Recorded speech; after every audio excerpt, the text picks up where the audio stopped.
Bienvenue dans Afrique Online, le podcast qui t'apprend à gagner de l'argent sur Internet depuis l'Afrique. Il est présenté par Gaston Técu.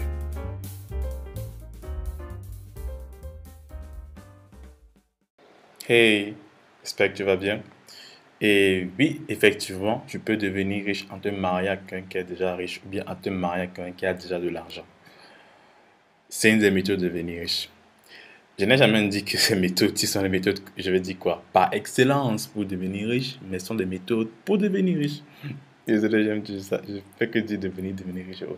En gros, c'est ça. Tu peux épouser quelqu'un pour sa fortune, pour son argent, pour, j'ai envie de dire quoi, ce qu'il va t'apporter financièrement et autres. Néanmoins, j'ai envie de demander, est-ce que c'est la meilleure des méthodes? C'est discutable, c'est vraiment discutable. Pourquoi? Parce que lorsque tu le fais, quels sont les avantages et les inconvénients? Les avantages, c'est que tu as beaucoup d'argent d'un coup. Ça, c'est un avantage possible. Tu as beaucoup d'argent d'un coup.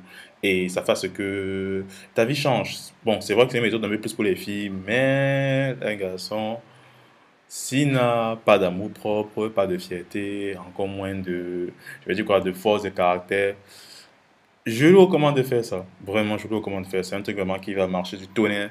Il va voir ce qu'il veut. On voit beaucoup de ça, on voit beaucoup de ça de choses souvent avec nos frères africains qui partent découvrir le vieux continent et à la recherche des papiers se mettent avec une maman qui aurait pu les accoucher. Et ils vivent très bien, ils s'affichent sur les réseaux sociaux, ils vivent très bien, il n'y a pas de souci, la vie est belle. Bof, voilà. Mais est-ce que c'est la méthode, la meilleure méthode? Je n'en suis pas sûr, je n'en suis pas sûr, je ne pense vraiment pas. Parce que, comme je disais, un des avantages, c'est que tu auras l'argent rapidement. D'un coup comme ça, tu auras un sugar daddy, tu auras un sugar mommy qui te permettra, qui subviendra à tous tes besoins, c'est-à-dire à tout ce que tu demandes, donne, tout ce que tu demandes, on donne et autres. Et est-ce que c'est vraiment idéal pour toi? Sur le long terme, non. Parce que, étant donné que tu te maries avec quelqu'un qui est pour son argent, je vais prendre un peu le cas des sugar mommy et sugar daddy, ils sont destinés à mourir au moment.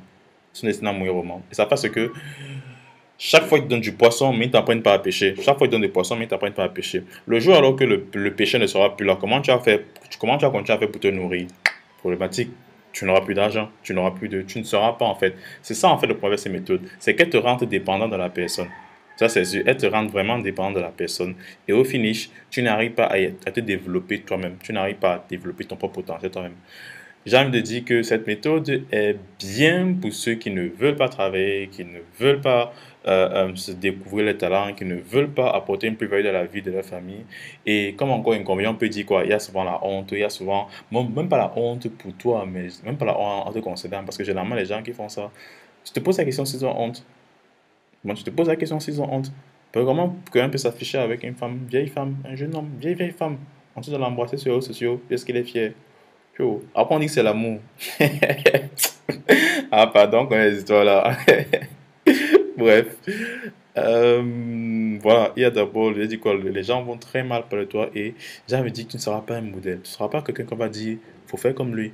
Certes, on ne fait pas forcément les choses pour pousser les gens à faire comme nous, mais c'est quand même un plus. C'est quand même un plus que les gens disent, faut faire comme lui. J'ai envie de dire que tu ne pourras pas, un, tu ne pourras pas être dépendant. Tu seras toujours tellement dépendant de la personne. De deux, tu ne tu n'auras aucune fierté à faire ça en fait. Tu ne pourras pas dire un jour vraiment, avant j'étais pauvre, mais après, quand je me suis marié avec elle, vraiment, j'ai été riche et autres. Aujourd'hui, grâce à elle, je suis devenu riche et prospère et tout, tout, tout, tout, tout. Euh, En fait, il n'y a pas de fierté à l'intérieur, il n'y a pas de fierté. Je voudrais aussi faire une petite précision. Concernant ce point-là, je précise vraiment qu'il a dit se marier avec quelqu'un pour son argent. Parce qu'il peut arriver en tant que jeune fille, par exemple, tu te maries avec un homme que par la grâce de Dieu, il est fortuné. Par la grâce de Dieu, pendant sa jeunesse, il a travaillé, ou tu te maries avec lui, vraiment par amour. Et tu bénéficies également de ses richesses par la même occasion. La même chose avec le mariage de Christ et son Église. Quand tu te maries à Christ, tu bénéficies de ses bénédictions, de son héritage, de son salut, son esprit. Tu bénéficies de tout en fait. Et lui t'enlève quoi? Tes péchés, ta pauvreté, ta misère, je vais dire quoi? Ta nature pécheresse, ce genre de choses quoi. Et là, c'est une bonne fusion. Parce que tu es marié avec lui parce que tu l'aimais. Et là, tu profites de ses bienfaits. Maintenant, par la suite, il faudrait que la personne te donne l'habitude, te cultive, te donne le tempérament, la mentalité de richesse pour que tu puisses fructifier ce que tu as déjà donné. Un homme qui te prend et qui ne t'apprend rien, il essaie seulement de te donner de l'argent, donner, il ne t'aide pas. J'ai tout l'habitude de dire, une aide qui ne t'aide pas à te séparer de l'aide n'est pas une aide. Je répète, une aide qui ne t'aide pas à te séparer de l'aide n'est pas une aide. Je crois que cette phrase vient de Thomas Sankara, mais je n'arrive pas à retrouver la référence. J'ai écouté dans un discours, ça m'a tellement marqué. Donc voilà. Cette méthode est-elle la meilleure méthode pour être riche? Je ne pense pas. Je pense qu'il y a vraiment nettement mieux. Genre, pour être fier, pour que même ta mère ou ton père puisse dire ma fille est devenue quelqu'un aujourd'hui, mon fils est devenu quelqu'un aujourd'hui. Je pense que cette méthode n'est pas vraiment l'idéal dans le cas où tu désires aller loin dans la vie, dans le cas où tu désires créer de la richesse. Parce que cette méthode ne t'apprend pas comment créer de la richesse, mais t'apprend juste à être un éternel consommateur. Tu ne fous rien sur terre, tu sais seulement consommer. En plus, j'ai envie de dire, aller même très loin, tu deviens comme un parasite. Et la personne qui te donne de l'argent est un autre. Et le jour que l'autre va décider de mettre des produits anti-parasites dans sa vie, c'est-à-dire le jour, étant donné que tu n'apportes aucune plus-value de la vie de la personne, qu'est-ce qu'il va se faire? Il va te supprimer. Il va te supprimer tout simplement.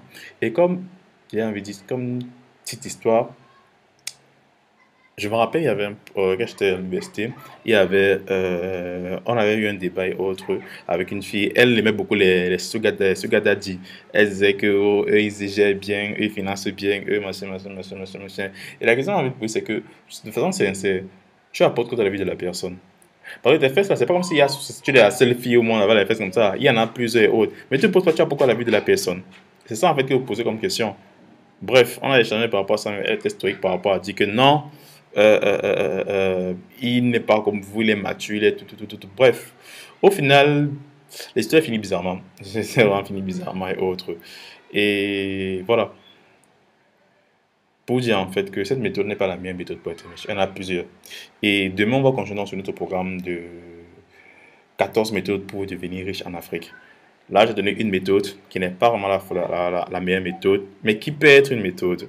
Donc, demain, on te retrouve ici à la même heure pour pouvoir échanger sur la deuxième méthode pour devenir riche en Afrique. Et comme je t'ai dit, on va procéder par une analyse, c'est-à-dire qui peut l'utiliser, est-ce que c'est la meilleure des méthodes, quels sont les avantages, les inconvénients.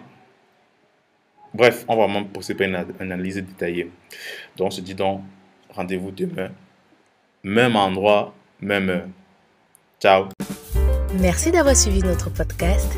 N'hésitez pas à nous donner une note sur iTunes, à nous suivre sur nos différentes pages pour être informé en temps réel de nos différentes promotions et offres. C'était Afrique Online, le podcast qui vous apprend à gagner de l'argent sur Internet depuis l'Afrique. Et on se dit à la semaine prochaine.